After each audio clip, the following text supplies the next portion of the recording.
All right, just making a quick design review of this new Growatt 550. So this is the new smaller Growatt. They first came out with the larger unit, the Infinity 1500 here. And so now we got this new smaller kind of mid-sized unit. And right off the bat, we get an all-new form factor, right? So we get this more rectangular shape. This kind of just, more traditional shape. But what's interesting is they did kind of incorporate that kind of one unique design characteristic from this Infinity 1500, obviously, the giant floating handle at the top, right? So they did try to incorporate this kind of unique design feature into their newer model. As you can kind of see here, there's like a little beveled edge right before the top section where the handle is and stuff like that. So kind of cool that they incorporated that and kind of brought that in. It kind of just ties the whole family of power stations together, right? Which I think is a smart move. Because, some people might just be turned off, right, by kind of a more unique shape like this. Now, for me, I kind of dig it, but a lot of people don't, So a lot of people just want something that's functional and compact, right? So that's where this unit's going to deliver. But, I'm kind of guessing that, going forward, I'm going to guess and say that most of the power stations coming out after this are probably going to be kind of designed more around this shape, right? Like this kind of design language. I think that's probably what we're going to see Growatt head towards. And actually, what I'm going to do, kind of like a follow-up video to this, it might just be kind of fun to imagine like what the next power station Growatt comes out with might look like. I'm thinking like probably around like 1,000 watt hour, kind of slot in between the 550 and the 1500, right? So yeah, it might be kind of fun to kind of come up with a design based on this one and kind of imagine like what that might look like and what kind of features it might have. So if you're a fan of Growatt, you might want to check that video out. Like I said, maybe I'll do that in the next week or so. But yeah, let's just get back to the design review. So I got to say, just overall, it is very attractive, and it kind of looks like they were inspired a little bit by EcoFlow, right? With kind of the darker, the darker bottom section, and then the lighter silver tone at the top, right?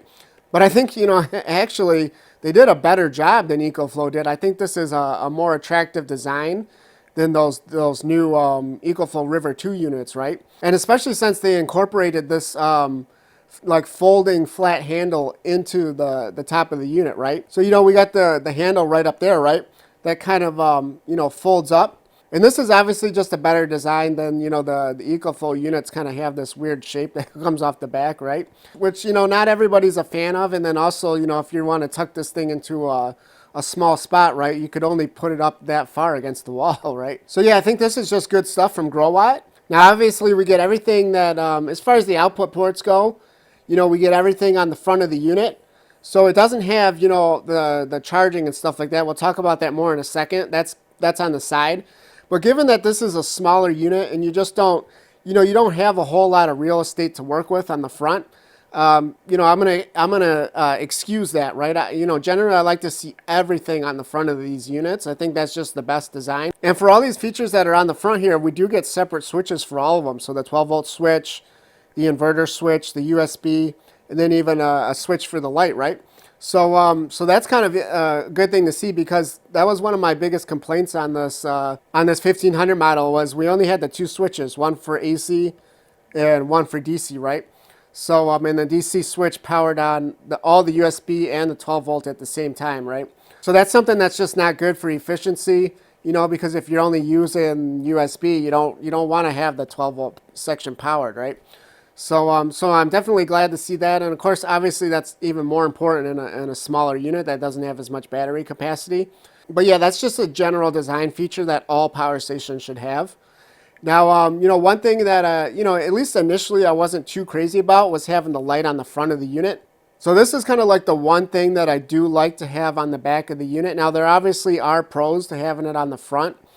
But, generally I like to have the light on the back, even though I talk about, things we don't want to see. Generally, we don't want to see things on the back. But the reason I like having the light on the back is because then if you're in a dark room or something, right, or the power's out, right, and you don't have a lot of light, and you want to get some light and you want to use the power station, it's nice to have the light on the back because the light's not going to blind you, right? It can still kind of light up the room, give some ambient light in the room without blinding you. Because you're going to be looking at it directly, basically, right? You're going to be looking right at it as you're using the rest of the power station. But what's really nice about this light, and this is the first one I think I've seen on any power station, is that if you actually go into the app, you can control this brightness, right? You can control it, and it's like a sliding adjustment. It's not just low, medium, high, right? You can actually slide it all the way down, so you can really dim that light. And when you dim it, you're not gonna basically you're gonna prevent that whole situation of being blinded and stuff like that, right? So this might actually be the best design. All right, and then finally the screen, right? We got actually what I really like that Growatt's done with the screen as well is the bezel on this screen has kind of got this unique shape to it. It's a little bit more rounded, right?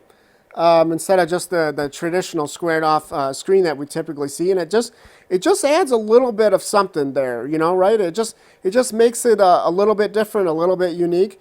And then of course we get this something that Growatt's been using now. We get this like real nice, vibrant green kind of energy bar display, and obviously this will retract down as you lose charge. So this is just a good visual indicator. Nice, big and bright, and right in the center, right? Something you're going to be able to see.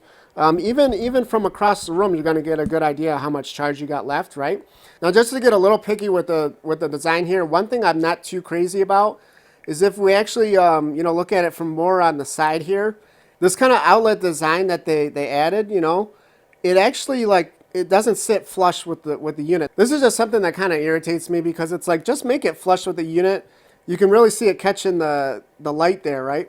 So yeah, this is kind of a real minor thing, but it's like, if you look at power stations that have them integrated, it just looks so much better. Now moving on to the side of the unit, we do get this kind of it looks like a properly sized cooling vent. A lot of these power stations, it looks like they don't have enough cooling as far as not only the batteries, but all the electronics inside, right? So we definitely want to prevent heat buildup inside these units. They just look like they don't have the capability for enough airflow, right? So yeah, I like to see this nice big fan on there.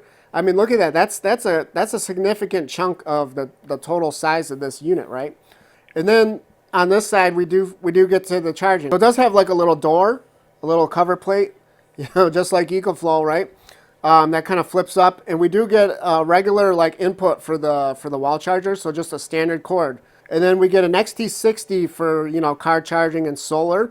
Now this is limited to 12 amps and 24 volts. So this is not the best specs. I would have liked to seen a higher input voltage, something that would allow for maybe some solar panels in series. But we'll talk about the solar capabilities here more in a second. And then there's one last little detail that I noticed from this view is if you actually follow the edge of the top here, you can actually see that right here in the back, kind of the center area of the back, it kind of tucks in there. And this is just good design, right? Because you're going to be, you're going to be putting your hand under here to grab that handle. So, just a kind of a little minor thing, but that can make a big difference in usability, right? And again, it just shows that they've really thought about this design a lot. All right, yeah, so that's the design review of this new Growatt 550. Now, I'll post the actual listing review tomorrow where we'll take a deep dive into the specs and features and the charging. Because we got a lot to talk about with the solar and wall charging. So make sure you check that out. And like I said, too, I'm going to start working on the design for the 1,000 watt hour version and what that might look like. So yeah, hopefully you just found all this interesting or helpful. And yeah, thanks for watching.